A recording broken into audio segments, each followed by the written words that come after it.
it depends on the amount of training that she received, not just as a physician and a resident, but also in the area of women's health. So the young lady goes online, Googles, trying to get help, goes to see the expert, Dr. Tufts,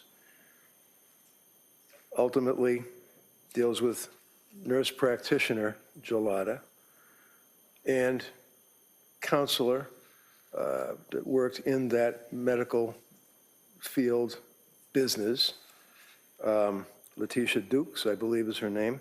Right. And then she had the need to go to an emergency room and went to Mass General Hospital, right? That's right. And she was with her husband, Pat, right? Correct. And she had been complaining about lack of sleep, insomnia, right? Yes, as I understand. She had been complaining about inability to emote, feeling hollow, not myself, right? Correct. And a number of other complaints that were brought to the fore. And the hospital made a recommendation that she go to McLean Hospital, which is a locked ward mental institution in Massachusetts, and she chose not to do that, correct? That's right. So then what she did is went back to her home and immediately hooked up again, if you will, with Tufts, right? That's right. In December, one of the people at the South Shore perinatal unit advised her to go to a hospital that specializes in postpartum women. That would be Women and Infants Hospital in Rhode Island, right? That's right. And she went there like the next day, right after they called, right? Yes, I think they fit her in pretty quickly. Was it maybe the 20th of December? And her husband dropped her off for that day program, right? That's right. And she participated with the coloring, with the conferences, or with the discussions, and evaluations with the doctor, right? Yes. For about 8 hours. It was about an 8-hour day, right? Something like that. And on that date, in December 20th, she was turned away, basically, right?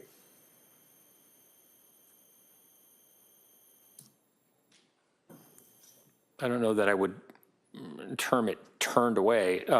Did they help her? By Dr. Diaz's notes, but Did they help her? pardon me? Did they help her? They felt that another program might be more appropriate, either inpatient.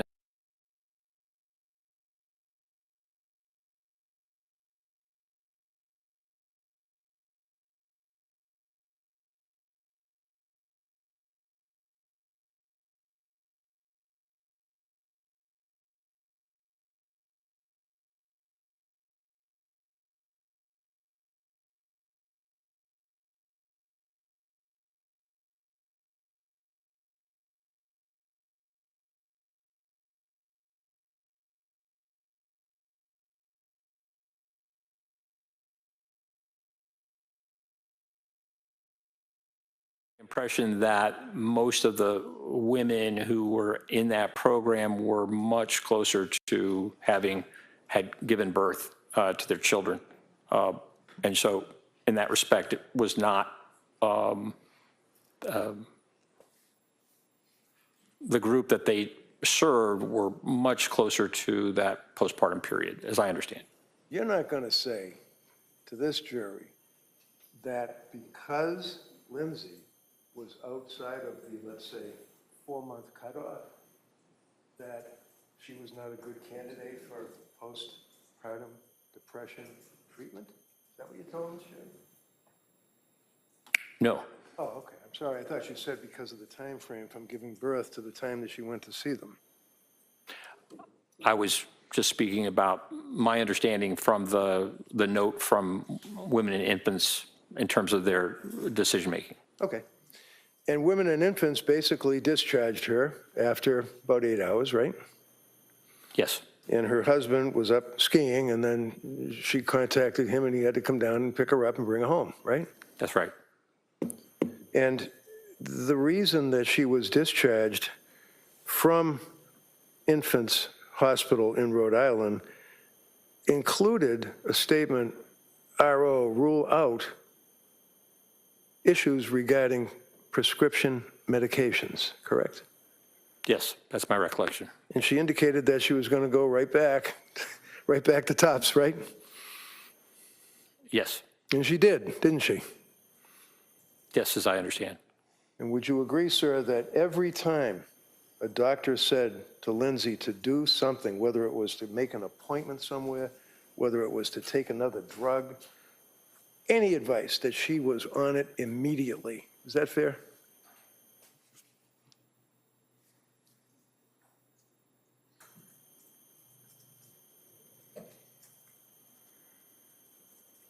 She attended her appointments, yes.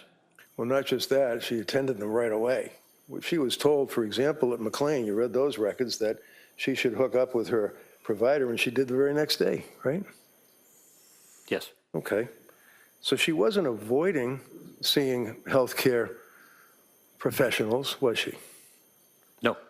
And she was continuing to express concern about her state of mind. She felt that her mind, her brain was being damaged. Isn't that right? That's right. Those are in the records, right? Correct. And she felt that her brain being damaged was permanent, and she was never going to get better, right? Yes. She was complaining not just to her physicians, but she was complaining to people in her community that she was having intrusive thoughts, dark thoughts, suicidal thoughts, and homicidal ideation. She said that, correct? The homicidal ideation, as I understand, was just voiced to her husband and her mother.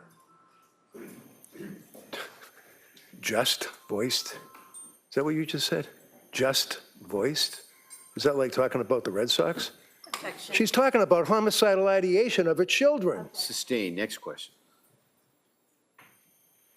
I asked you about her complaints of intrusive thoughts, complaining to doctors, complaining to friends, complaining to neighbors, family about dark, intrusive thoughts of suicide and homicidal ideation. Didn't she? I just don't recall that she complained of homicidal ideation to Okay, so- healthcare providers. Did you finish answering? I think, Doc, you finished? Did you finish the answer? Doctor, did you finish that last answer? Okay, all right. Next question. So we'll put homicidal ideation aside for a minute. Would you agree that for that period of time, short as it may have been in her life, November into December, that she was reaching out to people that would listen to her for help? Yes. Would you agree, sir, that she would tell, for example, neighbors or friends with the Learning Sprout School, her family, her doctors, that she was having these dark, intrusive thoughts of suicide? Yes or no? Did you ask whether or not she was telling her children's teachers at Learning Sprouts? Anyone that she would come in contact with at Learning Sprouts, whether it's another mother, whether it's a friend, whether it's a teacher, whether it's an administrator, whether it's somebody that just watches the kids in the playground, did she tell anyone that she had dark, intrusive thoughts to your investigation? Those people that you named, I wasn't aware that she informed them about that. When someone says, with her history up to this point in December, that they're having dark, intrusive thoughts to a professional, in your opinion, sir, to a reasonable degree of medical certainty, does it make sense that the professional should ask the person whether or not these are voices that they're hearing in their head, or whether or not they are just thoughts that they're having?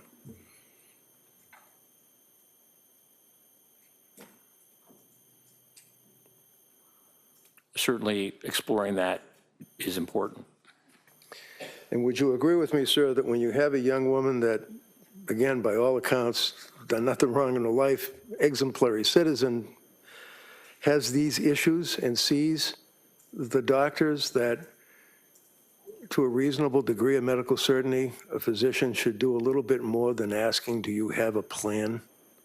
I mean, is that accepted practice, just to say, do you have a plan? And if they say no, you're okay. I wasn't aware that that was the only question. Okay.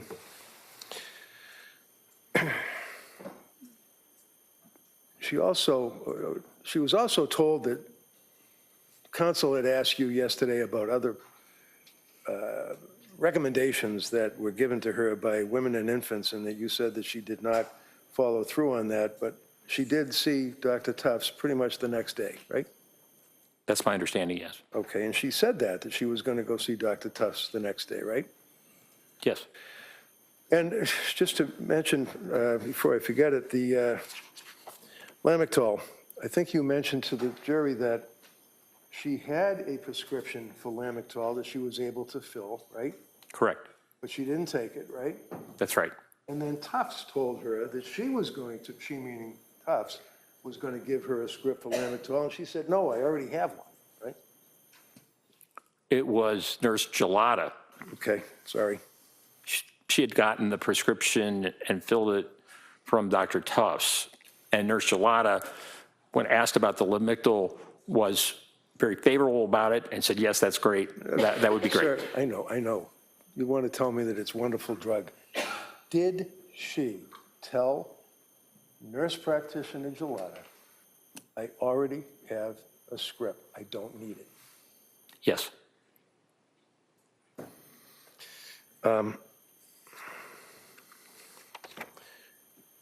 Among other things, when people are in trouble and they're having dark suicidal thoughts, whether or not it's voices in their head, whether or not it's thoughts that they can't go on anymore, they can't live life, they have to kill themselves,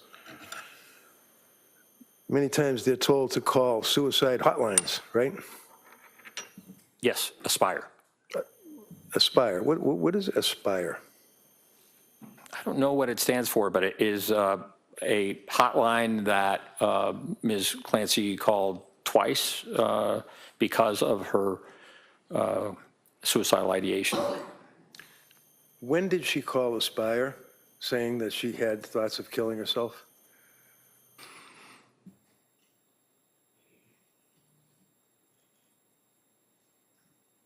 I can't recall specifically.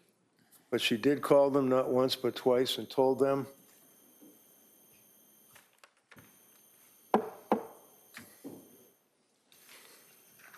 So she complained and told them that she was going to kill herself, right? Twice. Right? She spoke to them about suicidality. So here's a young woman with all of what she's been through who now is to the verge of killing herself and reaches out to people that her health care providers told her to call for help, said that she was going to kill herself, and what did Aspire do?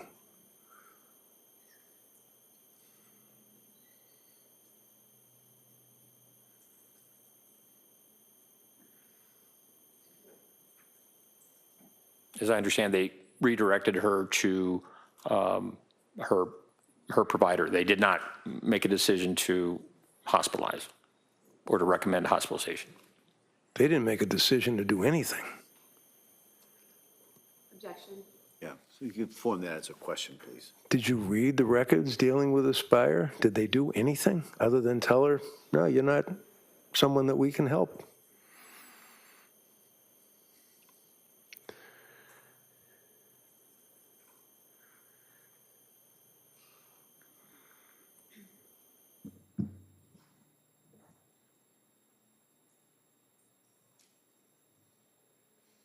I know that they were not responsive to her suicidality because she did not indicate that she had a plan. And did you read a transcript or listen to a tape, or how do you know that?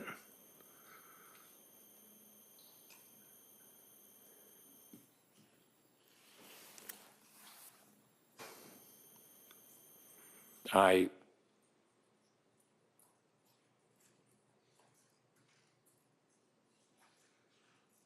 recall it someplace in the documents, it being referred to, but I can't tell you exactly where. So this, sir, obviously is a murder trial, and you are a witness for the government, and you've indicated that you've read the records. You just told this jury that in the conversation that she had with the people from Aspire that she expressed suicidal ideation and was asked if she had a plan. Where are you getting that from?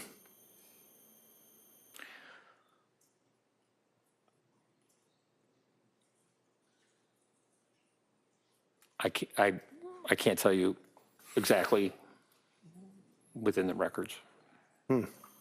How about the second time she called Aspire? Why would she call Aspire again if they wouldn't help her the first time?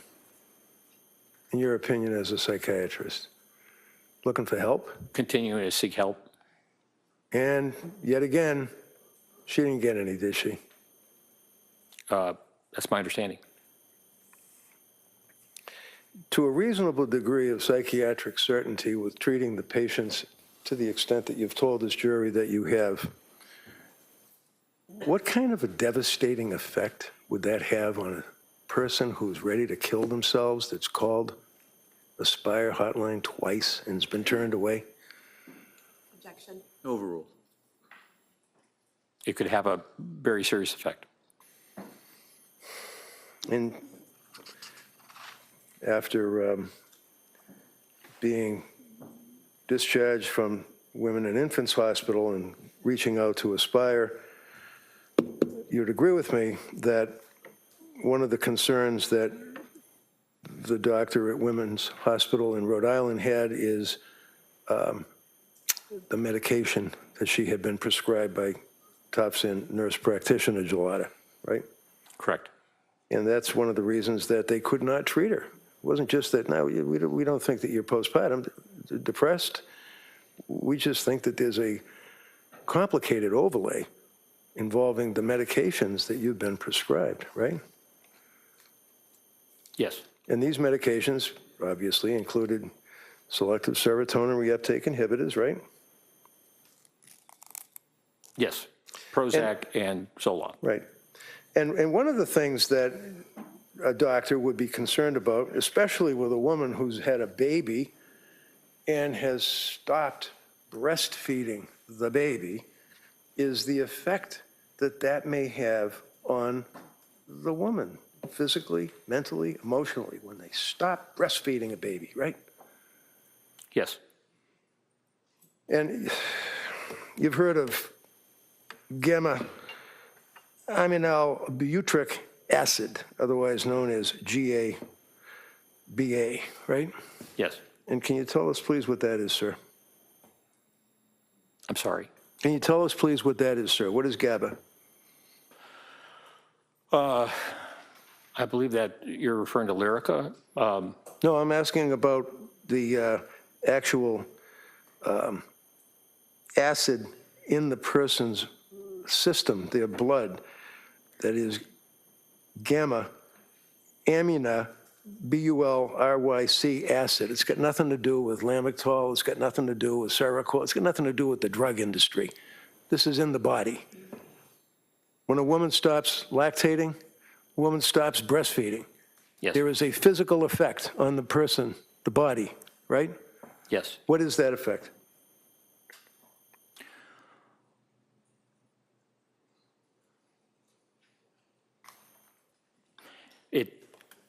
It depends on the individual.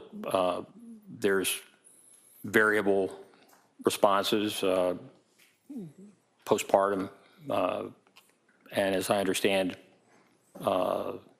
she stopped breastfeeding around October, by October 21st or so, when the Ativan was started.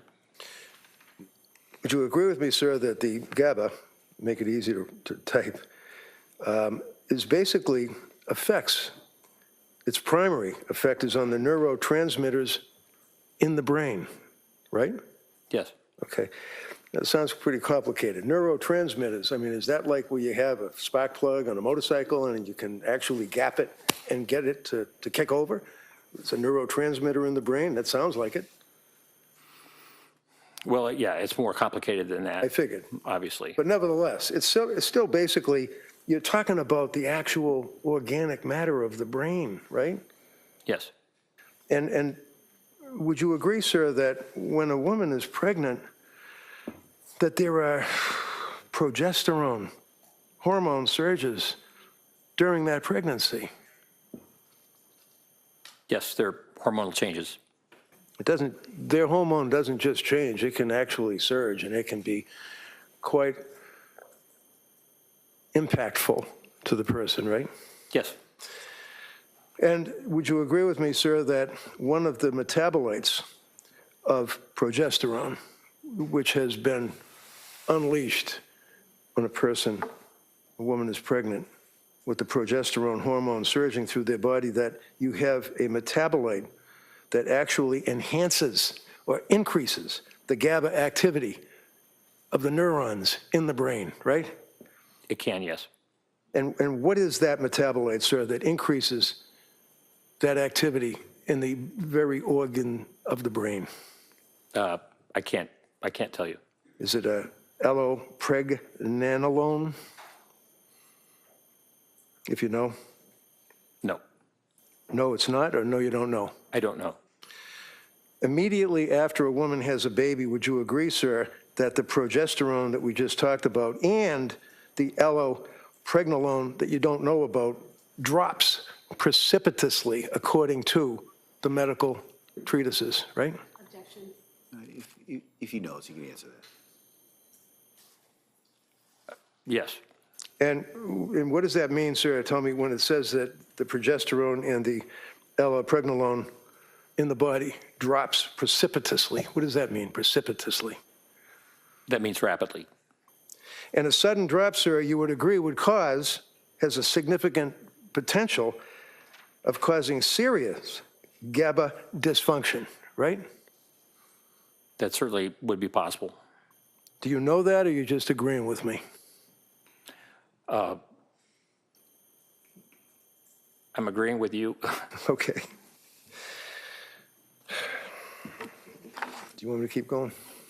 Want to take a short break at this? I don't care. I'm just saying that Yeah, it's, why don't we take the morning recess at this point, all right? Court, all rise, please.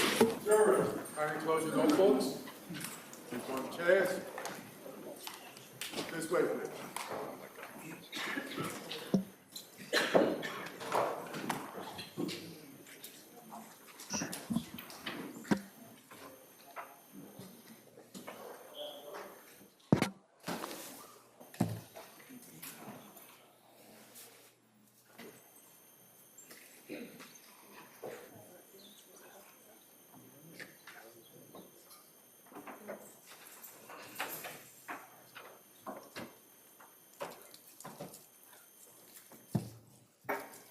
Jurors have exited the courtrooms. All right, Counsel, could I see you at sidebar, just briefly? Doc,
court is back in session. You may be seated.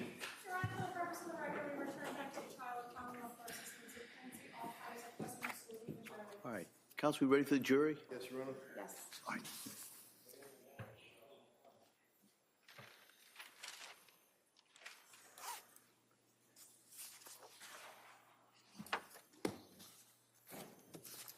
Court, all rise. Jurors entering.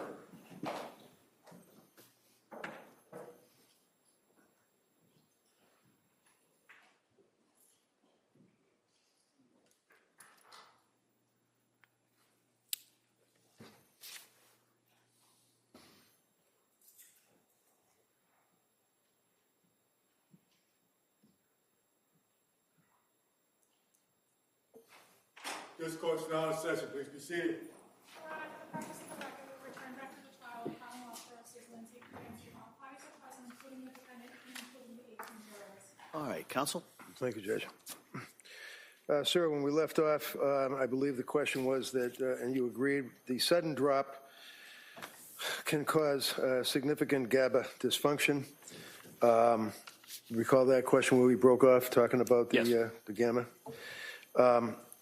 And you're familiar with the concept of, in that regard, talking about the gamma-aminal butyric acid and its effect on the progesterone and its effect on the brain synapses, is referred to as breaks, B-R-E-A-K-S. You've heard of that term, right?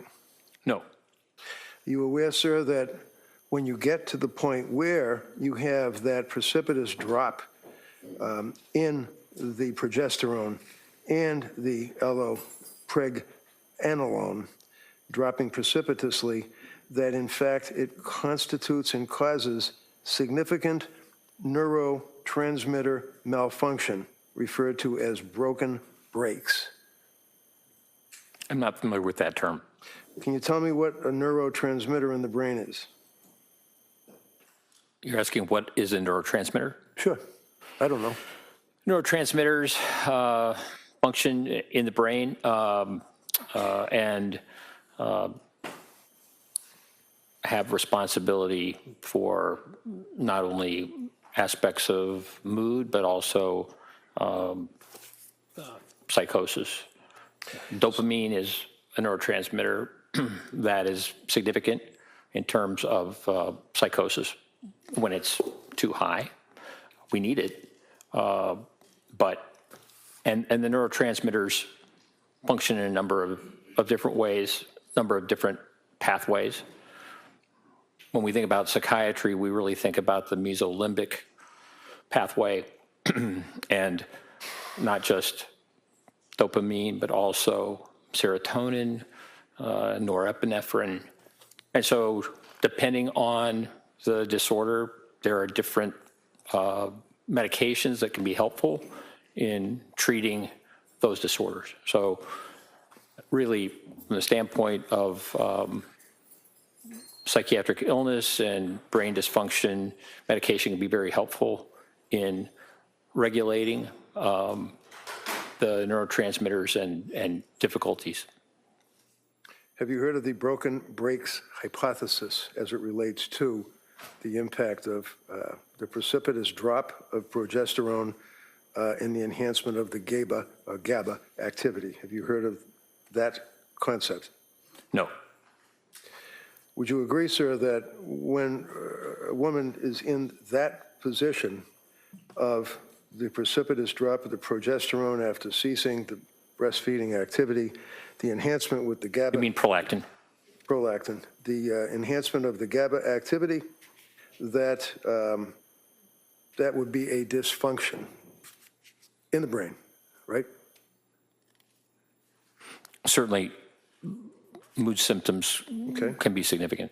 Would you agree, sir, that the dysfunction in the brain caused by those two items is consistent with intrusive and hard to control thoughts and highly impulsive, uncontrollable behavior? Would you agree with that? I would say it's possible. And that would relate to the capacity of a person to conform their conduct. If, in fact, because of the GABA and the progesterone and all that we just talked about.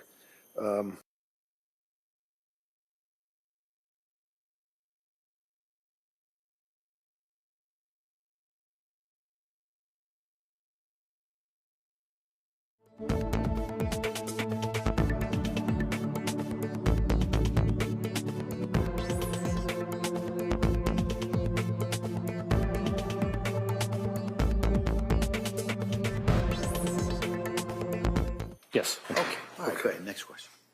So,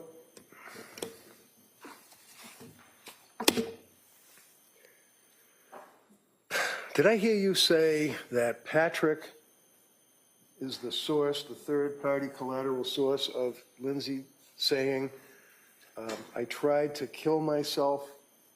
Is that what you said?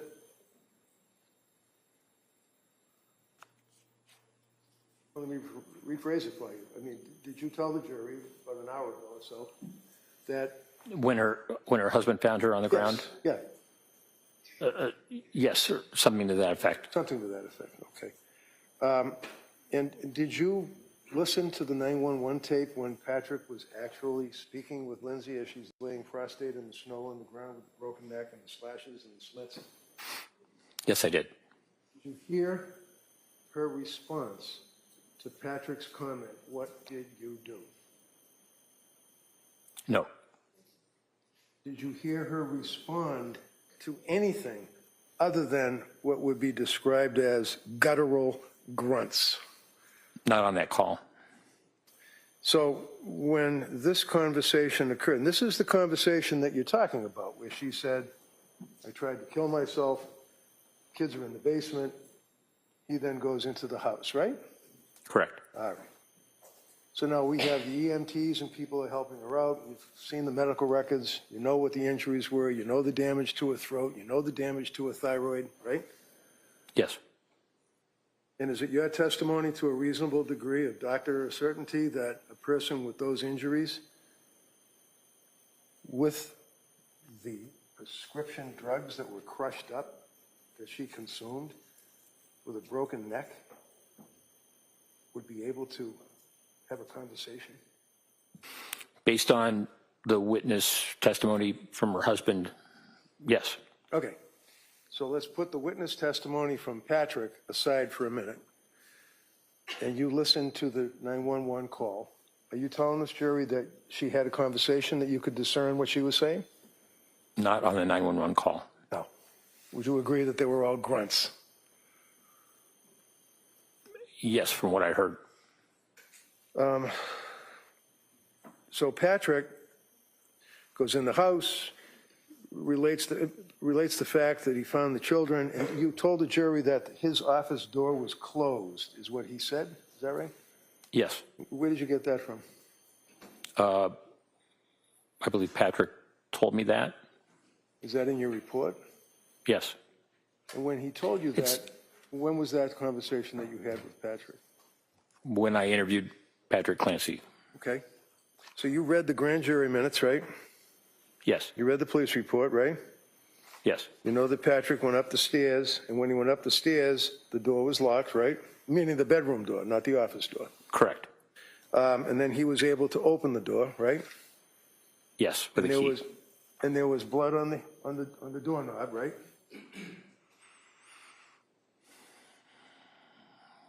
There was blood in the room on the Describe the room on the blood. floor. Certainly, you already talked. We'll talk about that. But there's blood on the doorknob, right?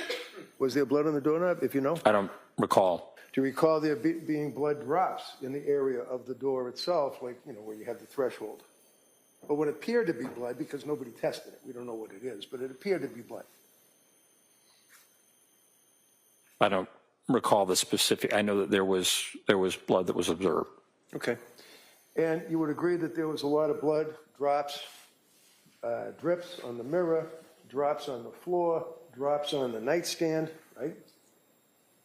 That's my recollection. And you looked at the photographs in your investigation and looked at the testimony, third-party collaterals, as you testified yesterday, right? Yes. And you told the jurors that one of the things that was of interest to you is the fact that there was a glass or a wine mug or something that had crushed narcotics or I think he used the word antipsychotic drugs, crushed up inside that cup. Do you remember that? Yes. Okay. Wine tumbler. Thank you. How do you know they were antipsychotic drugs? I don't recall saying that they were antipsychotic drugs. Oh, did you say they were drugs? I thought I said medications. Medications. All right, so drugs, medications, and they were crushed up? There was evidence of powder on the tumbler that Patrick told me about, and I went back and looked more closely at the photographs and saw that. Did you look more closely at the NMS laboratory or the state police crime laboratory or any testing that was done on the powder? Yes. And was there a report that said that indeed it was crushed up medication? They wouldn't. I mean, there is. They didn't indicate whether or not they were pills or. Did they ever? I'm not asking about pills or powder. Did they ever test the residue? Not that I'm aware of. So how do we know that that's even drugs or medications or whatever word you want to use?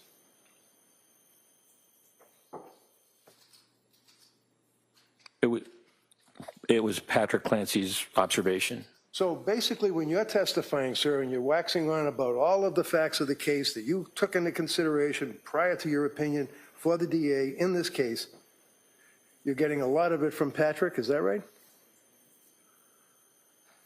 That aspect he brought up to me, yes. Okay. So the crushing of the pills, was there a pill crusher found in the bedroom? Not that I'm aware of. Was there any residue found anywhere in the bedroom? Not that I'm aware of. So if someone's in a psychotic state and they're going to kill themselves and they're taking the pills, yesterday you said the fistful of pills, and then the DA said, after a painful questioning, that they were crushed, and you agreed that they were crushed, wouldn't there be a residue? A residue? Yeah, you know what a residue is, right? Yes. Was there a residue on the table, on the nightstand, anywhere? Not that I saw. So there's no pill crusher, right? Not that I saw. There's no investigation by the police to determine what was in that powder, right? Not that I'm aware of. There's no indication that there's any residue on or in the actual nightstand next to the bed, right? Not that I'm aware of. Does it seem appropriate, sir, that a person would be in a psychotic state after slashing their wrist and slicing their throat and ready to propel themselves out a window would neatly put the bottles into the drawer of the nightstand? Or would they just scatter them around the bedroom floor, not caring? I'm not aware of the exact sequence of the events in terms Well, of. if I tell you, sir, that a couple of days after this incident, I went into the home with Patrick, and I was able to locate in the bedroom, right next to the bed, with all the blood all over the place, this drawer, and inside this drawer would be a lot of medication bottles. Does that refresh your memory on your investigation as to what happened to the bottles? They're all empty. Yes. Okay, so how'd they get in the drawer? How did they get in the drawer? I don't know. You can fingerprint them, right? Did anybody do any testing at all in this investigation? If you know, you told the jury yesterday you read all the stuff, grand jury minutes, police reports, lots of witnesses. Yeah, I did not read that.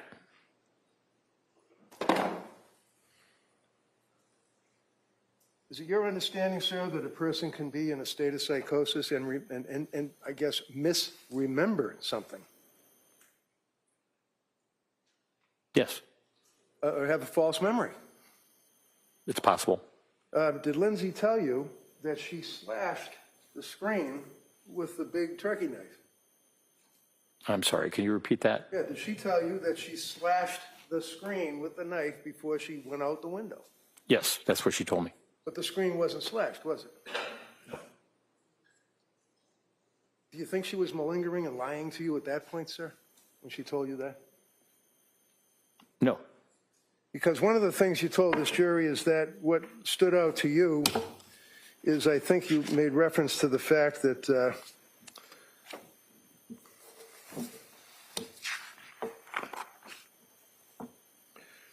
Lindsay betrayed her family by misleading her family. Remember saying that to this jury yesterday, sir? Portrayed? Betrayed is what you said. No, I said portrayed. So Lindsay portrayed and misled her family, is what you said to the jury? Yes. How'd she mislead her family? Well, in text messages, for example, in the days prior to the event, her parents had visited over that weekend, and the communications that she was providing did not give a sense of her state of mind regarding suicidality. Are you kidding me? They stayed up in their house to help them. Sustained. Next. They stayed at the house, didn't they? Yes. Why did they stay at the house? I'm sorry. Why did they stay at the house? They were visiting. They were staying at the house. They weren't just visiting. Objection. Overall. Sleep over? As I understand. Okay, as you understand. How long did they stay at the house and sleep over?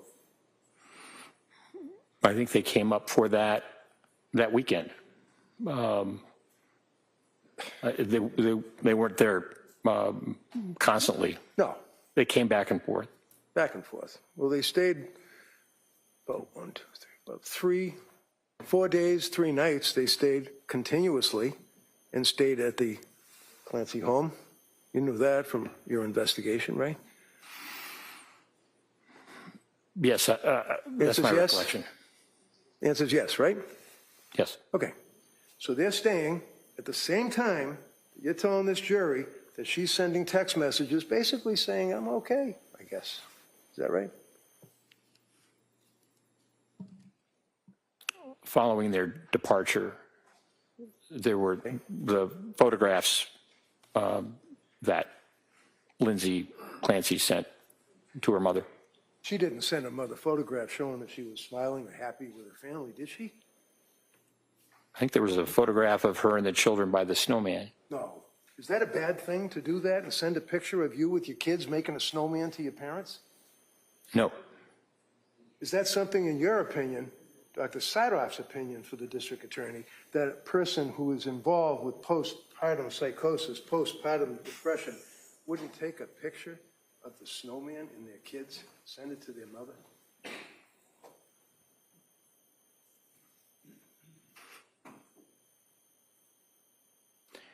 Given the prior text that you showed to her mother in terms of being in terrible distress, that she was able to do that, that was not what happened when she sent the picture with her children and the snowman, and so did not raise concerns from the mother, as I understand.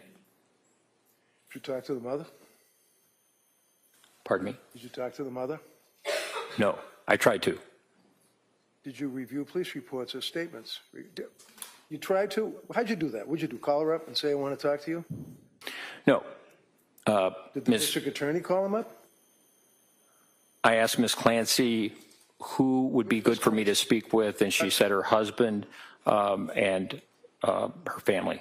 Okay, so based on that, what did you do? I contacted the district attorney, and I, Which one of these two? Ms. Sprague. Ms. Sprague, okay, you spoke to Jen Sprague, and what did you say Attorney to her? Sprague. Was it? Attorney Sprague. You spoke to Jen Sprague, and what did she tell you? Attorney Sprague. She told me that she would reach out and attempt to see if I could interview Mr. Clancy and Ms. Clancy's family. Okay, so did you do that? Did you reach out to her mother? Did I reach out? Yeah. No. Okay, did someone tell you that she wouldn't speak to you? Yes. And when was this, sir? About 2 months ago?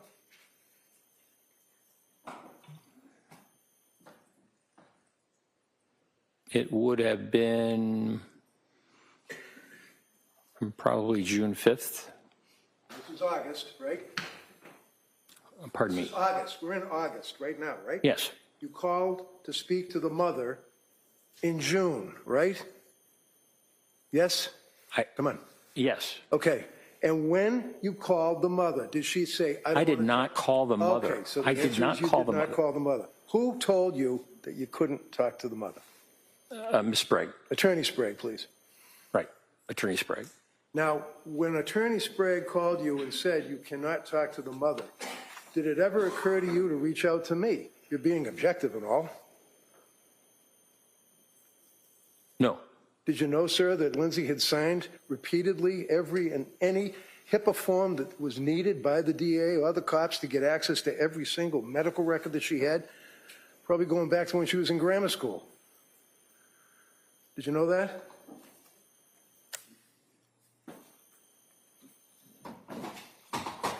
I know she's been open to it, and she told me that she would like for me to speak with them. Right. And she's been open to pretty much anything and everything that was asked of her as far as signing documents, getting medical records, doing interviews, videotaping, making appointments to talk to guys like Mac and Helbrun and you in Duxbury Hospital, right? I'm sorry, can you repeat the question? All of your investigation, sir, led up to the fact that you were going to meet with Lindsay 2 months ago, 2 months prior to our beginning this 5-week triple murder trial. Is that fair? That's true. And you told this jury that you wanted to establish a rapport with this kid?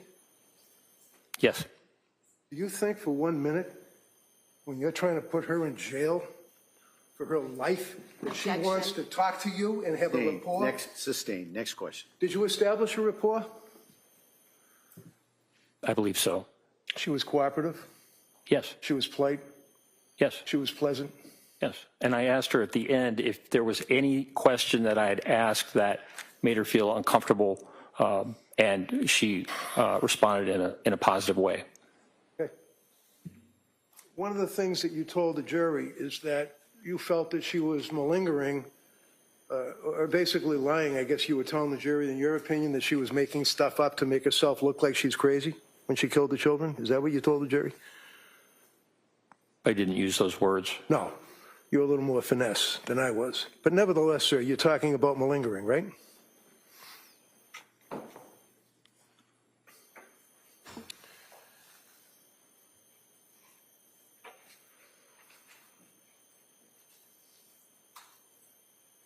Yes, the statements about the auditory Answer is hallucination. yes. Excuse me. Yes. The answer is yes. You were talking about malingering is my question. Yes or no, right? That's all? Yes, Okay.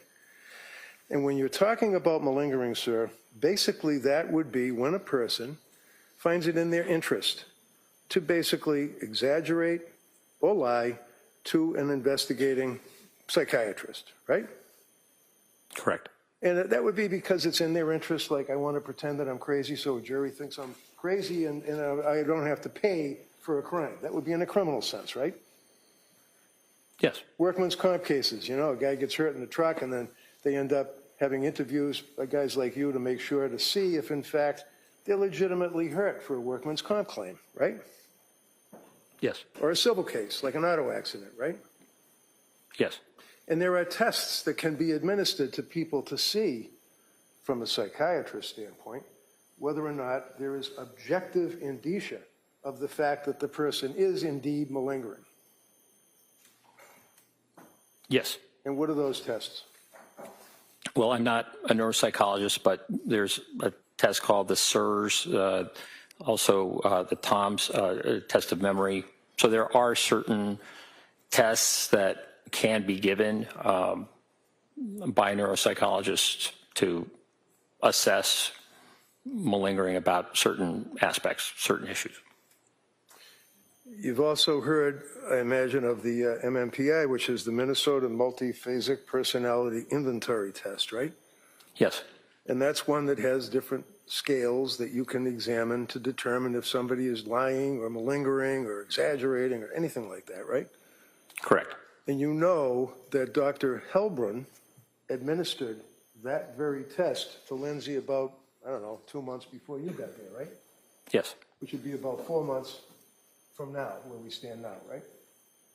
Something like that. And would you agree, sir, that even though it would have been perhaps better to actually meet with Lindsay within the first 6 months after the incident, or a year even, or maybe even 2 years, but nevertheless, it still has reliability and validity, does it not, when it's administered to her? The MMPI does, yes. Okay.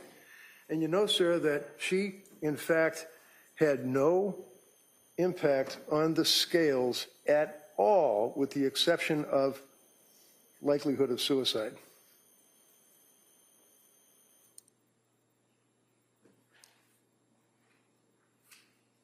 Yes, that's my understanding.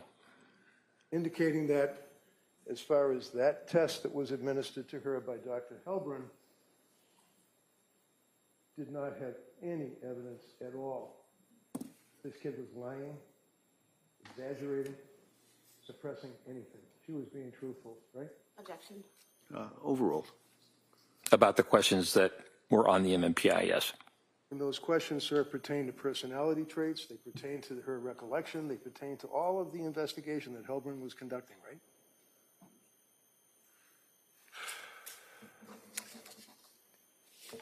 No. Okay. So when the tests were administered and the results were provided, would you agree with me, yes or no, that specifically the test indicated that she was not malingering? Yes. Okay. You mentioned one of the other things that you were concerned, oh, by the way, would you agree with me that Dr. Philip Resnick, as you indicated, is like a world-renowned person on filicide, or the killing of your children? He's also a person that is in the forefront pretty much worldwide on malingering, right? Yes, he has written about that. He's done more than write about it. He's basically given hundreds of lectures and many, many, many learned treatises, all about people that lie to psychiatrists to try to get away with something, right?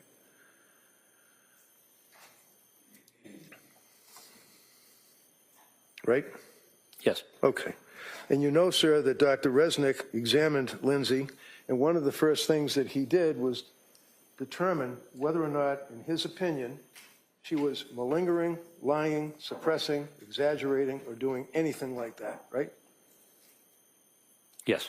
In his opinion, sir, when you read his report after all the testing of his examination, is that she was not lying to him at all. Isn't that right? Yes. One of the things that you referenced, sir, was you felt that Lindsay was lying about standing at the refrigerator and making chicken McNuggets or whatever, and carrots or peas or something. And you felt that that wasn't right because the child had already had a bowl and was eating, I think you told the jury, chicken nuggets and vegetables or something like that, right? Green beans. Green beans. Have you looked at the photograph, sir, that's in evidence in this case about that bowl? Quite some time ago. Does that show any residue of chicken nuggets or green beans in the bowl? Not that I recall. No, it shows like sliced up residue of a cucumber, possibly a carrot, like vegetables, right? Not that I recall. So there are 3 kids, one of which is an infant who obviously pretty recently got finished breastfeeding, is on the bottle, so he's not going to eat chicken McNuggets, right? Right. So we have 2 young children that have to be fed, correct? Yes. You have 2 young children that Lindsay indicated that she was at the refrigerator getting the chicken and the vegetables so that she could feed the kids, correct? Yes. Told you that she would not give the kids chicken McNuggets and vegetables in a bowl, that she would have a plate, right? Not necessarily. So when she was at the refrigerator, sir, it's your understanding that she was not being truthful? Telling you that? Is that what you're telling the jury? I think what I said was very inconsistent with what she had told Dr. Spinelli. So when she's at the refrigerator and telling you, your interview, I know you imported Dr. Spinelli's report, you imported Dr. Resnick's report, you imported Dr. Zeisel's report. When you were talking to Lindsay, did she tell you she was getting food for the kids out of the fridge? That's my recollection. Now, with all of the understanding in your testimony, sir, about the voices, correct me if I'm wrong, you're telling this jury and Dr. Satoff's opinion, based on your experience and all of your writings and everything, that when one hears voices, they would be internal or external? To be legit. They can be either. Really? I'm sorry, I thought you said that they had to be a particular type, like not internal. If they're internal, they're probably lying. But that's not true, I'm wrong? The voice that Ms. Clancy told me about during the time of this event, she said was external. Okay. And is that consistent with your understanding, sir, of the research on auditory hallucinations? Well, some auditory hallucinations can be internal So, for people who are psychotic. and you were aware, sir, that Philip Resnick, Dr. Resnick, did publish the article in the International Journal of Law and Psychiatry in 2014 in conjunction with Simon McCarthy-Jones. You're aware of that learned treatise? Yes.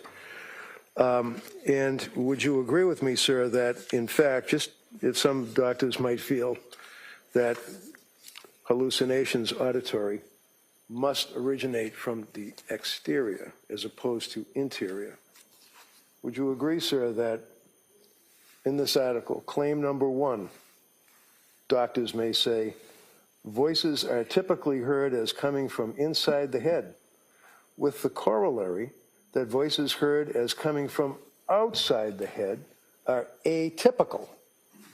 Would you agree with that? That was not my recollection of the research. That Okay. I understood that it was a minority of. No, excuse me. It doesn't matter what you... Oh, hold on. Good. Next question. I'm going to approach you with the article. We've already established. No who authored it, read it, all that. Okay? It was quite some time ago. Sure. Let me put your papers over here just so I don't knock them over. So, if we can share that?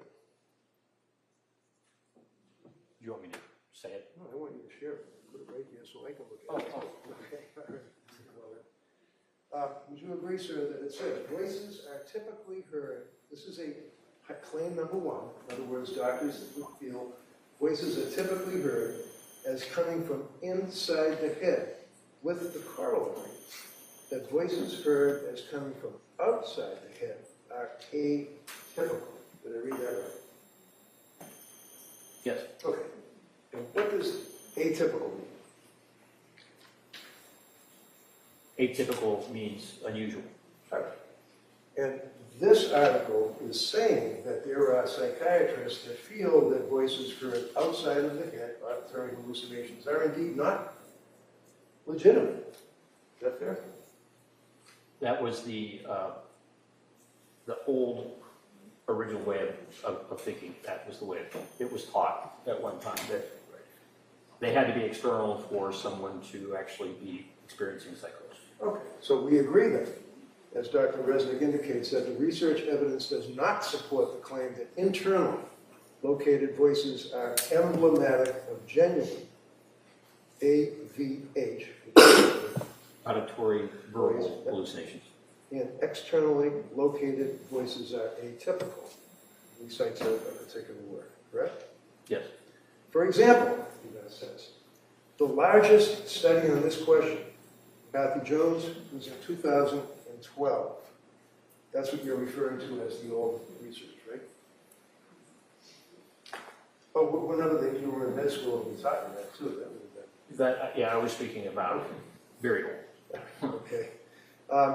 Basically found that of 199 psychiatric patients, 81% who have been diagnosed with schizophrenia, 38% heard both voices coming from inside and outside their head. Did I read that right? You did? So when Lindsay indicated to you that she indeed heard a loud auditory hallucination, voice, deep male, commanding her to do what she told you, that was external, correct? Yes. And you don't have any issues with that. In other words, that is very likely could be legitimate. Yes. Okay. Now, if you take a young woman who, as the evidence has shown, is suffering with her medical condition or psychiatric condition and seeing doctors and being prescribed medications and reaching out to people for help and suicide hotlines and people down in Rhode Island and McLean Locked Wards Institute. If I hold an opening statement, sir, would you agree that in her efforts to maintain control, she, meaning Lindsay, withheld. Form of the question? Yeah, if we could approach. Sure.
Would you agree, sir, based on your investigation, police reports, statements of witnesses, grand jury, photographs, videos, interviews of Lindsay, review of witness statements, all of that you told us yesterday that you reviewed, that in fact on January 24th of 2023, Lindsay made a calculated decision. She was a woman who no longer liked the life she thought she wanted. It was getting harder and harder for her to control, and when she saw the opportunity to escape, she made the selfish choice to take it, and to take Cora, Dawson, and Callan first, before attempting to take her own life. Continuing on, sir, she chose to manipulate her providers, seek out a quick and easy fix when she was feeling depressed and anxious, and when she didn't get what she expected, she chose the alternate route. She would seek a different doctor.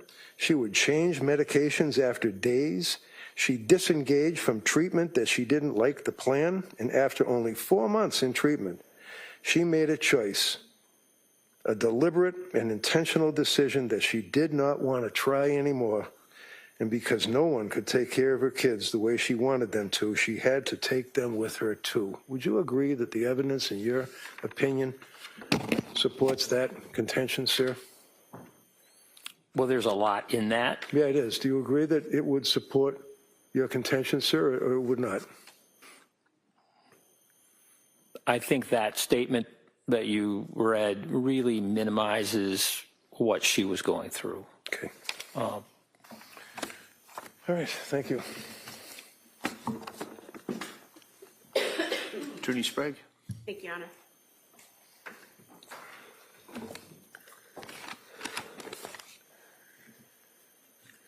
Sir, you were asked during cross-examination about your work as a forensic psychiatrist for the Bureau of Prisons and for the prisons in Virginia. And about that work and kind of minimizing what your experience was there. What was your work there? What did that entail? Well, I continued to work there, and I continued to teach students in that system. Seeing patients who are inmates in a number of different facilities, men's and women's facilities over the years, and doing assessments, evaluations, making determinations about treatment and the like, gathering information. So really treating these inmate patients as patients who have significant mental illness and really require the best treatment that we can provide in the system. And during the course of your many, many years working in that system and treating these patients, have you treated patients with psychosis? Yes. And does that include treating women with psychosis? Yes. And how often have you done that? I'm going to object. I didn't ask about it. He said two already. He's already said twice. Overruled. She may have that. Go ahead. Since 1992, Yes. so 34 years. How many patients have you treated in the prison system, women patients dealing with psychosis, approximately?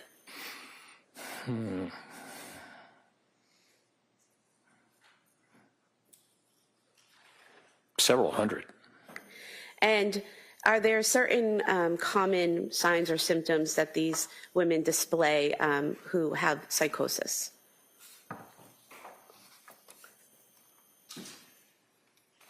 Yes. And what are those? Well, some have delusions, fixed false beliefs about certain things, though they can present as being psychotic that way. Also, they can present with hallucinations, what we call perceptual disturbances, and generally they are, in most cases, auditory hallucinations, auditory verbal hallucinations. And they also can present with disorganized thinking, having words, making up words that have special meaning, really having a great difficulty communicating. And you also mentioned that you all worked for a state hospital for, I think you said 15 years, is that correct? Correct. And did you treat patients with psychosis during those 15 years? Yes. And did those include women with psychosis? Yes. And in terms of your treatment of women with psychosis, were you responsible for diagnosing them with their underlying mental condition? Yes. Diagnosing psychosis as being one of their symptoms? Correct. And then treating the underlying condition and the symptom of psychosis for those women? Yes. And you did that for approximately 15 years, correct? Yes. And you mentioned two specific patients, females that you dealt with postpartum depression or postpartum psychosis. Do you recall that? Yes. And what did you learn from treating those two patients? So those are the two patients that are mentioned in the case reports. Which case reports? The case report about postpartum psychosis that was written. On the medication interaction? Yes. Are you asking how those patients presented? Yes. Okay.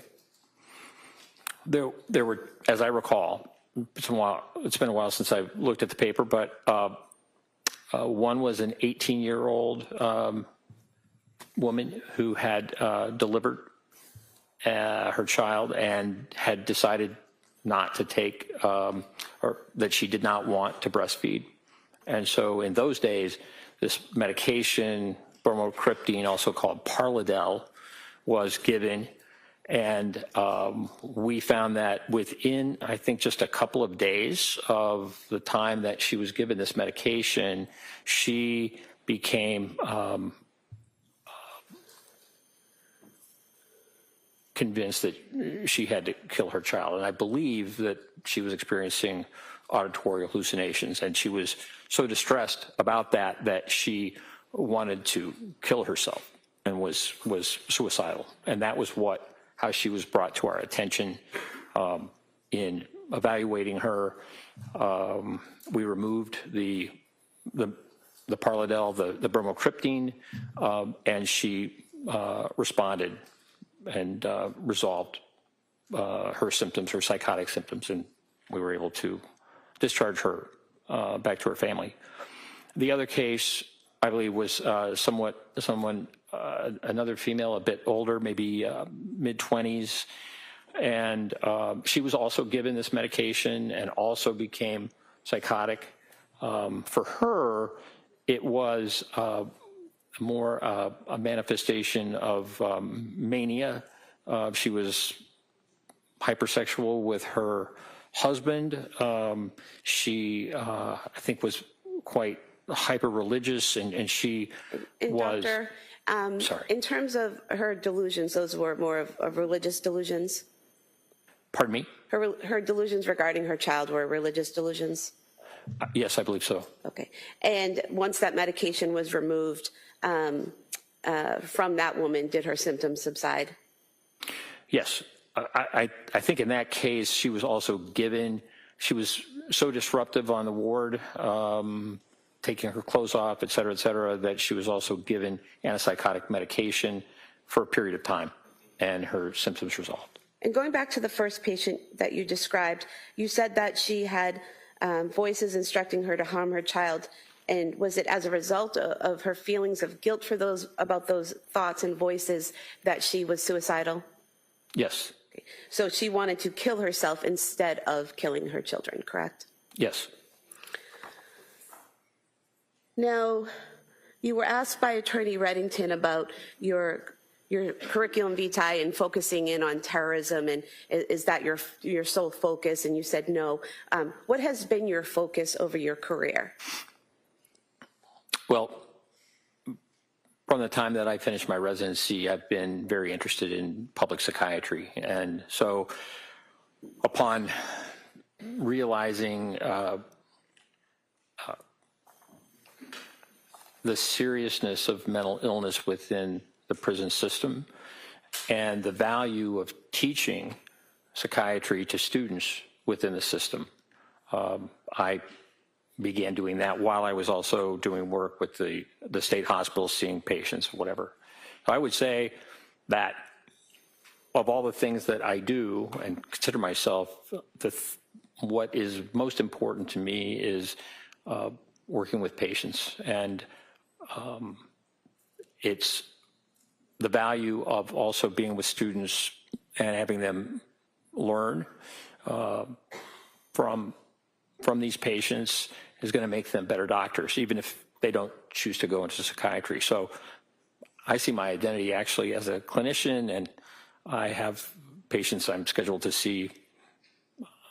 I was supposed to see some yesterday, and also I'm going to see patients on Friday. And Doctor, defense counsel asked you about the onset of postpartum depression and postpartum psychosis, and you had said that the DSM-5 lists postpartum onset within 4 weeks, correct? Correct. And he asked you about other organizations going up to approximately a year, correct? That's right. Are you aware that the World Health Organization has a clinical descriptions and diagnostic requirements for behavioral and neurodevelopmental disorders that has a section on mental and behavioral disorders associated with pregnancy, childbirth, or the puerum, P-U-E-R-P-E-R-I-M, which does that mean during or after birth? Yes. And that in that section by the World Health Organization, they state that mental and... Objection. She's not going to read that to him, and then he's going to agree with it. She can ask him if he's read Well, it. let's hear the question first, and then I've been away. I'll assume there'll be an objection. Are you aware that in that section it states that mental and behavioral disorders associated with pregnancy, childbirth, or the puerperium are syndromes associated with pregnancy or the puerperium commencing within about 6 weeks after delivery? Objection. Overruled. I'll allow that, if you know that, Doctor. Yes. Okay. And are you also aware that there's a section talking about mental and behavioral disorders associated with pregnancy, childbirth, or the puerperium with psychotic symptoms that says onset of a syndrome involving significant mental and behavioral features occurring during pregnancy or the puerperium, i.e. up to about 6 weeks following delivery, is required for diagnosis? That's my understanding. And that's from the World Health Organization, correct? Yes. Now, you were asked about whether blood testing would be appropriate for a patient, and you said that it would depend on the history of the patient, the symptoms, the medication. Do you recall that? Yes. Okay. Did you see anything in the records about Lindsay Clancy that would have required blood testing? No. You were also asked about thyroid function and how sometimes you might want to test thyroid function in a postpartum woman. Do you recall that? Yes. Do you, are you aware that, reading from Exhibit 222, I believe, that Ms. Clancy's thyroid levels were checked when she visited the South Shore Hospital emergency room on November 16th, 2022, and her levels were within normal limits? Yes. I just moved to submit this page from Exhibit 222, showing the thyroid levels. All right, so that's in. It's just a follow-up of a sheet that's in. I'll allow that. And doctor, just for the jury to know, in that page that's just been marked in as exhibit, the thyroid levels would be marked by TSH, correct? Correct. You were asked about Lamictal and the serious rash that could occur. You said that the serious rash is rare. How rare is it? Approximately 1 in 1,000. And you mentioned that millions of people take Lamictal with no problem at all, correct? That's right. And is there anything that providers do to be aware of the potential for the rash and to explain that to patients and to try to just basically keep an eye out to see if the patient's developing that symptom? Yes. And what is that? It's a medication that needs to be started at a low dose, 25 milligrams, and only gradually moving up. Finally, after a number of weeks, to a dose as much as 200 milligrams, perhaps even more. When the medication is given in a what we call titrated, slow process, the potential for this serious rash is greatly decreased. So it really is a medication that requires a slow titration. So the patient needs to be patient with that process, but it's now one of the most used mood stabilizers for bipolar disorder. That it really is a very important, valuable medicine for bipolar disorder. And you said that it's important to start at a low dose. Did you say 25 milligrams? Correct. And do you recall what dose Dr. Tufts wrote the prescription for Ms. Clancy? Yes. And what was that? 25 milligrams. And do you recall from the records whether the plan was, if she were to take it, to titrate in the manner you described? Correct. And putting aside whether or not someone chooses to take the medication because of a rash, is there any significance to the person, to a patient, being prescribed a medication and then not telling that provider that they chose not to take it? Yes. And what is that? Well, it really limits the provider in making other decisions. If a decision is made that a patient is not going to take a certain category of medication, it's helpful to let that provider know and say, I've decided against it. What are some other alternatives? Doctor, you were asked about lack of sleep potentially causing psychosis, correct? Correct. And sleep was definitely an issue for Ms. Clancy in the fall leading into December of 2022, correct? Yes. And looking back to the McLean records, would it be accurate to state that her sleep got progressively better while at McLean? Yes. And then directing your memory to the text messages that Ms. Clancy had with her mother from January 7th through January 22nd of 2023, would it be accurate to state that she told her mother she was sleeping better during that time? Yes. Defense counsel asked you if by all the evidence and witnesses that the defendant was a happy wife, mother, daughter, all of that, and you said no. What were you referring to when you said no? Well, I was thinking about the paper that she filled out on September 12th of 2022, in which she expressed some of the concerns that she had, significant anxiety, but also, as I recall, insomnia was a concern of hers. And it was followed up with Jennifer McAllister, who worked with Dr. Tufts. And I think in Ms. McAllister's note, Ms. Clancy mentioned that she had waning confidence in being able to take care of her children as they were growing up. And that, I think in a note of Dr. Tufts noted that she said that she found that Callan needed more attention, and that as the kids were growing older, that she was finding them more challenging. Did she give any information did Ms. Clancy give any information about why it was more challenging as the kids got older? I'm going to object, this is pretty far afield. Yeah, sustained. It goes beyond cross.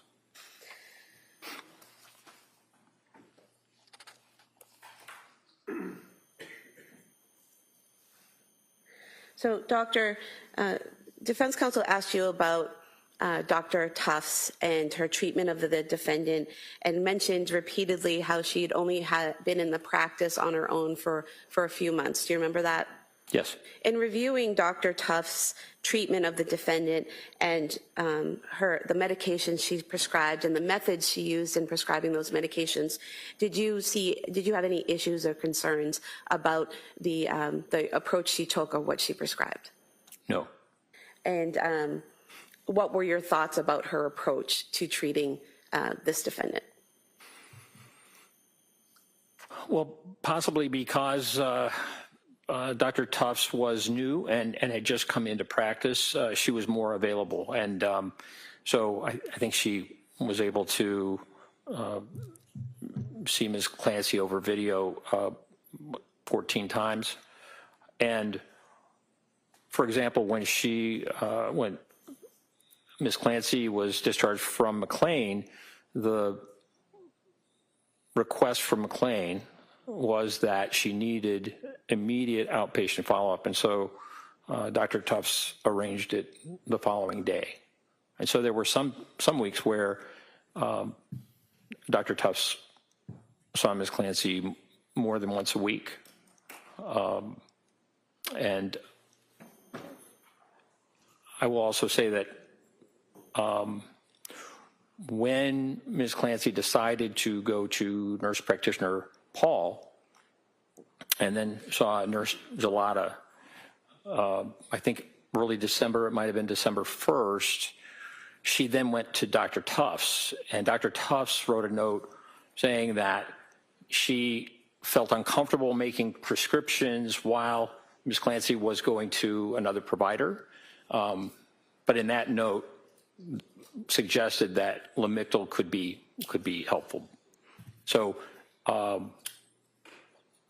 Dr. Tufts was very responsive to concerns of Ms. Clancy in terms of seeing her.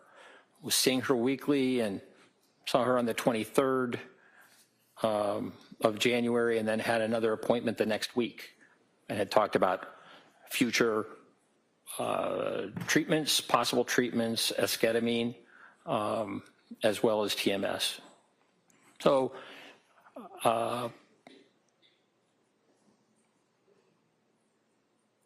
perhaps the fact that she had just left her residency meant that she could be more responsive to seeing patients quickly, and she did that. And speaking specifically to the prescribing, prescribing which medications she's prescribed, which doses, what different options she tried. Did you have an opinion based on your training and experience of Dr. Tuft's method with prescriptions? Yes. And what was that?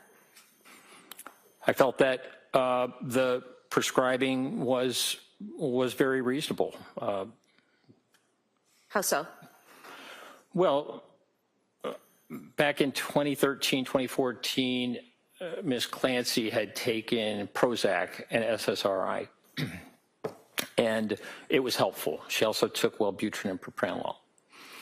After Dawson was born, Ms. Clancy had some significant anxiety and actually went to a doctor and was prescribed Zoloft. So this would have been in 2019. But then decided, 2019, early 2020, but then decided not to take the Zoloft. Her anxiety symptoms resolved. It was a difficult time, particularly as she got older because of COVID, but she decided that even though she had the prescription of Zoloft, she decided not to take it. The anxiety that she experienced after Callan's birth was more significant and lasted longer. And so she went to Dr. Tufts, who got a history of Ms. Clancy having taken the Prozac and done well on it, having seriously considered Zoloft to the extent that she got a prescription for it, decided not to take it, that Zoloft at 25 milligrams, which is the lowest dose, starting that, would be a reasonable choice, really perhaps the most reasonable choice of an antidepressant, given Ms. Clancy's history up to that point. I believe that there were only 7 pills taken. Ms. Clancy was directed to take 25 milligrams for a week and then increased to 50 milligrams, two tablets, but had, I think maybe after 5 days, taken that increase and increased from 25 to 50 milligrams, and then had the adverse reaction of insomnia, very significant insomnia. And in terms of after seeing the effects from the Zoloft and stopping that prescription, the various prescriptions that Dr. Tufts tried with the defendant, did you have an opinion based on your training experience about whether that trial and error process and what she prescribed and what she tried with the defendant, whether that was reasonable? Objection. Overruled. Yes. And was it reasonable? Was it reasonable? Yes. Yes. And how so? Well, Ms. Clancy, after having the insomnia, was very upset and concerned, as anyone would be.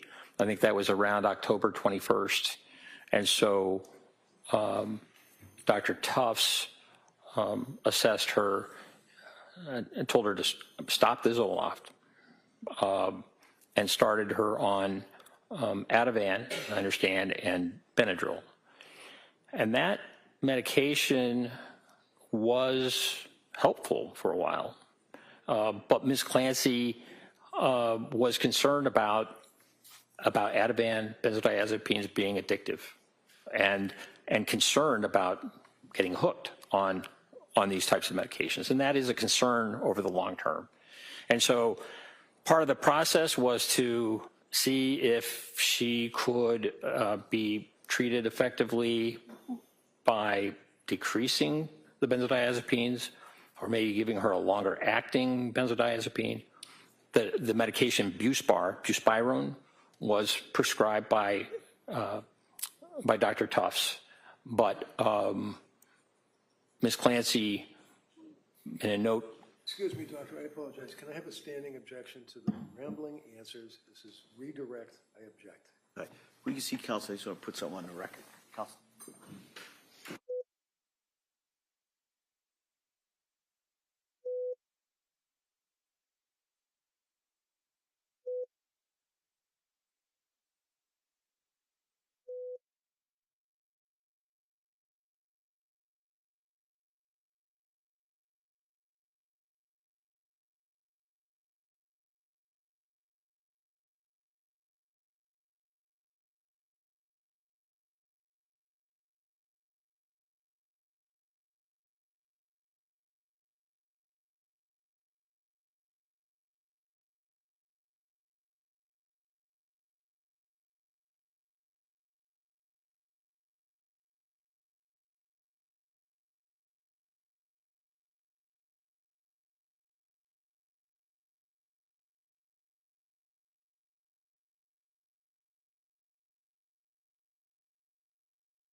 And so, doctor, if you could continue your answer. Hold on, just for a second, so members of the jury, we're going to go a little past the 1 o'clock, the usual time of the break here for certain scheduling reasons, okay?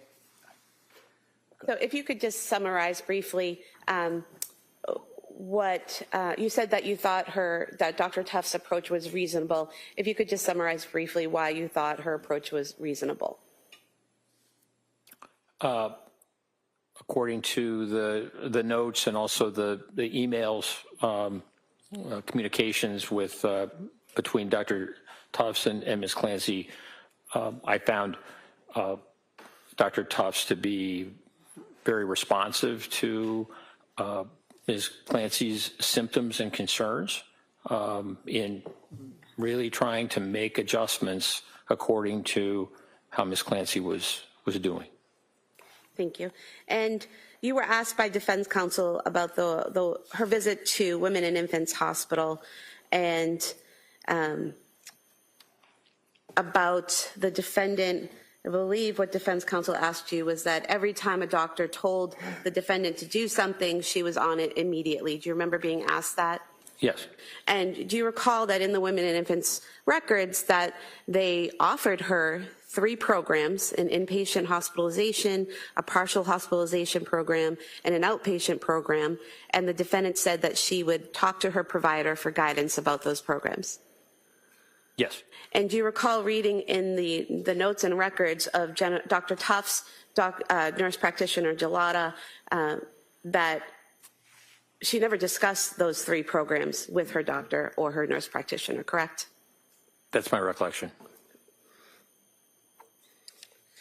Now, in terms of the calls to Aspire, to the hotline for the suicide hotline, you were asked about where in the records you saw that.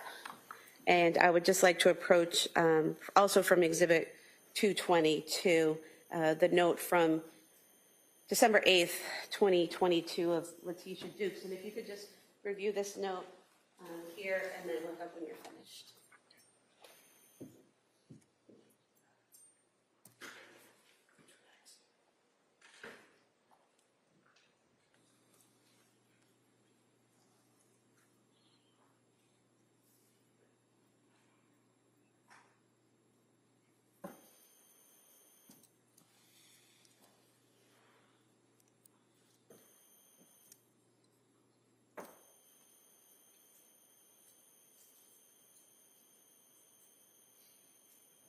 Doctor, is this the record that you were referring to that gave you the information about the defendant's call to the suicide hotline? Yes. And reading from this page from the exhibit, page 45, it states that patient contacted Aspire Crisis Support. She met with an Aspire clinician virtually and was told that she did not meet the criteria for inpatient treatment due to not having an SI plan, that's a suicidal ideation plan, correct? Correct. And then reading again, Aspire clinician recommended that the patient attend a day program. The clinician said he would be sending the patient resources. Clinician informed the patient that it would be beneficial to attend an IOP or a PHP to help the patient build coping skills and build community. What's an IOP and a PHP? Do you know? PHP is partial hospitalization program, and IOP is, I believe, an inpatient program. And so when the defendant called the suicide hotline, she told them she was having suicidal thoughts, correct? Correct. But she told them she did not have a plan, correct? Correct. And they didn't just hang up on her. They sent her resources and recommended a day program and a partial hospitalization program or an inpatient program, correct? Correct. Move to submit these two pages, 45 and 46, as the next exhibit. They're apart from Exhibit 222. All right, subject to the same objection, I'm going to, that may be admitted. 197.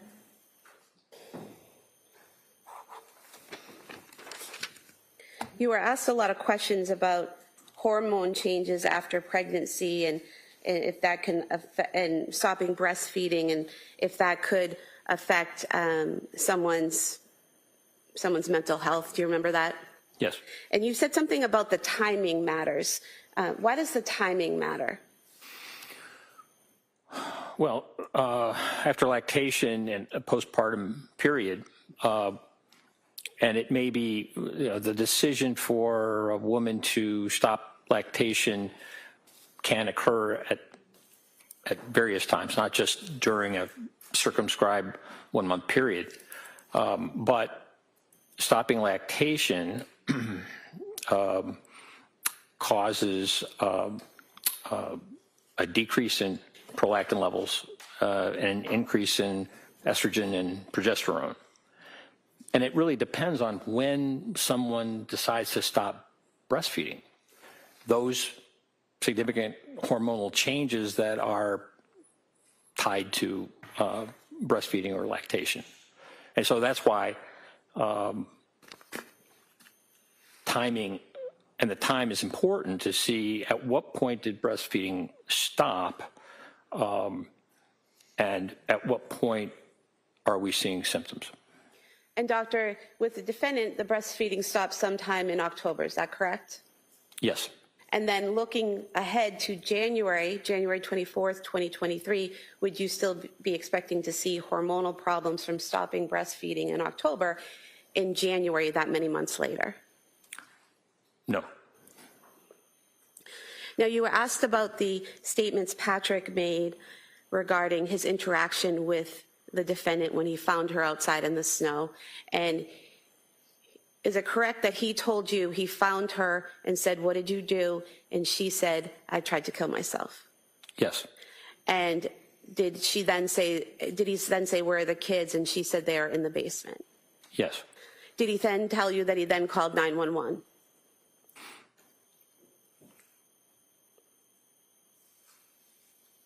I don't recall exactly when he told me that he called 911.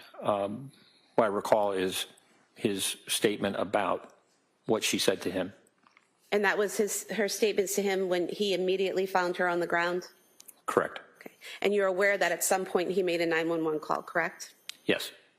And during that 911 call that you listened to, you didn't hear the defendant saying any words at that point, correct? I did not. And as a physician, are you aware that someone who's been injured can deteriorate over time? Yes, particularly after an overdose. And can they be speaking in one moment and then unable to speak moments later? Yes. Now, you were also asked about the crushed up pills and whether there was any residue on the nightstand or anywhere in the house that the police saw, correct? Yes. And there was no residue in the photos, correct? Not that I saw. But you don't know when she crushed up the pills, do you? I don't. If she had crushed them up earlier in the day, there wouldn't necessarily be residue, correct? Correct. If she had crushed them up days before and put the empty bottles in a drawer, there wouldn't necessarily be residue, correct? It's sustained. Yes.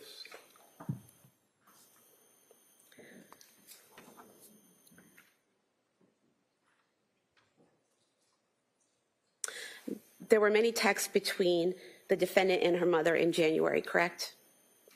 Yes. And from January 7th until January 22nd, when Ms. Clancy's mother and father visited her at her home, the text messages clearly indicated that they were in two separate locations, correct? Yes.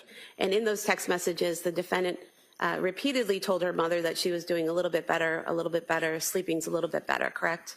Yes.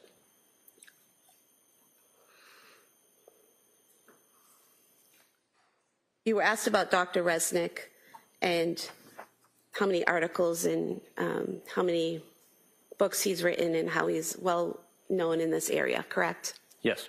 And are you familiar with Dr. Resnick's teachings about malingering and about psychosis? Yes.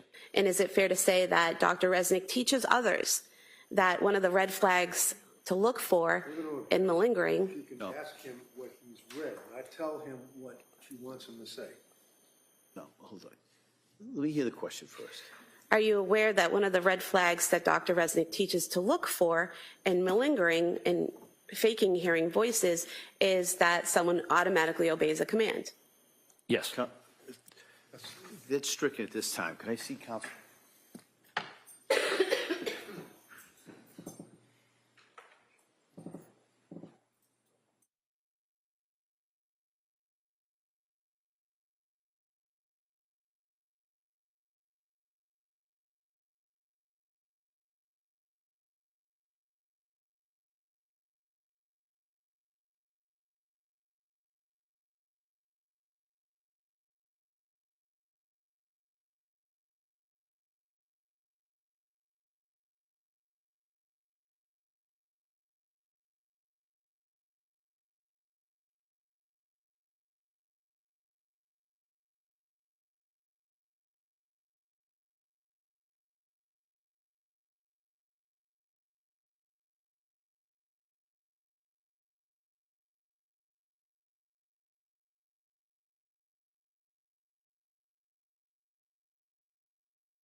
Members of the jury, that last answer, I think, as I said, was stricken.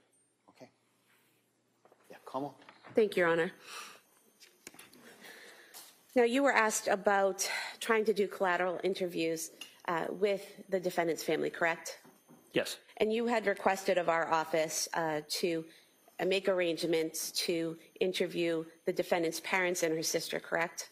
yes, Were you aware that an email was sent to, were you aware that a phone message was left for Paula Musgrove asking if she and her husband would be willing to meet with you on June 11th, 2026, and that they did not return the call? that's my understanding.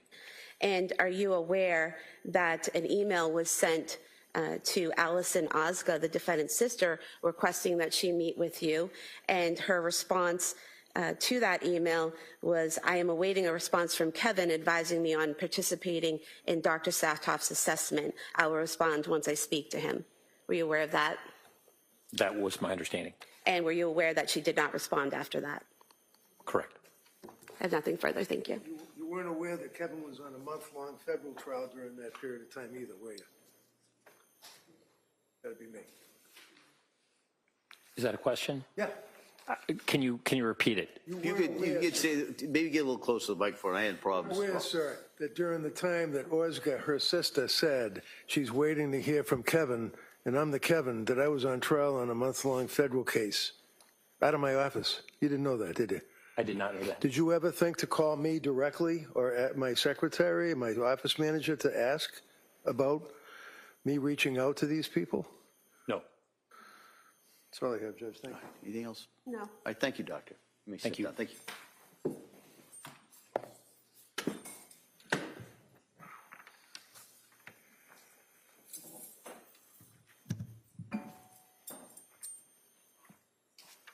All right, Attorney Sprague? Commonwealth rests. All right.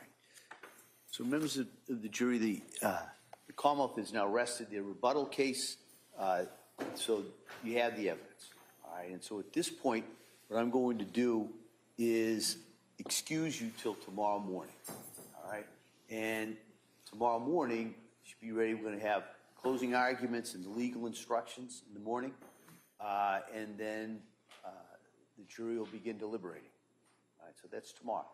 So I would suggest you go home, rest up, and be ready for tomorrow. And so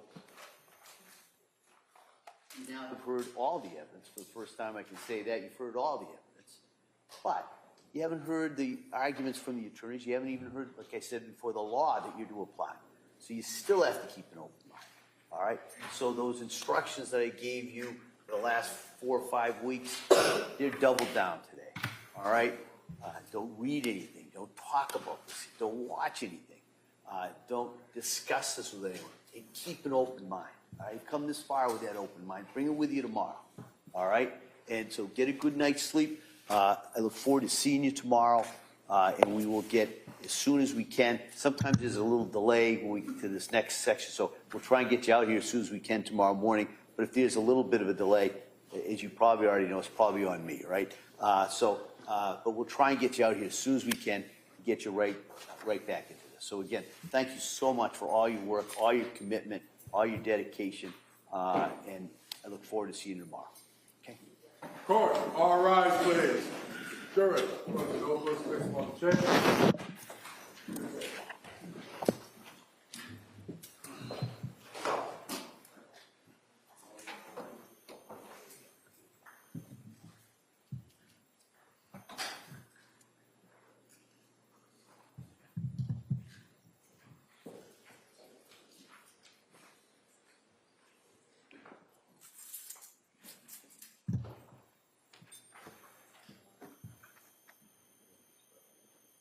Jurors have exited the floor of this closing session. All right. What I thought we'd do is maybe I'll hear from the defendant in regards to any motions at this point. Then we can take a break, probably till about 2:30. Come back to the charge conference. Before you leave, I have that draft so you could impose on your lunch hour. You could be looking at my instructions. With that, Mr. Reddington, Yes, Your Honor. I know it's not crafted by learned hand, but nevertheless, I did file a motion for required finding that I have to renew, so I'm renewing it and waive argument. Okay. We'd object to the motion. All right. The motion at this point is denied. All right, and so we will be in recess till 2:30, and if council can just wait, and I'll get those copies. I should have brought them out with me. They're in my lobby, and then we'll be in recess. All right. Thank you, everyone. Court, all rise.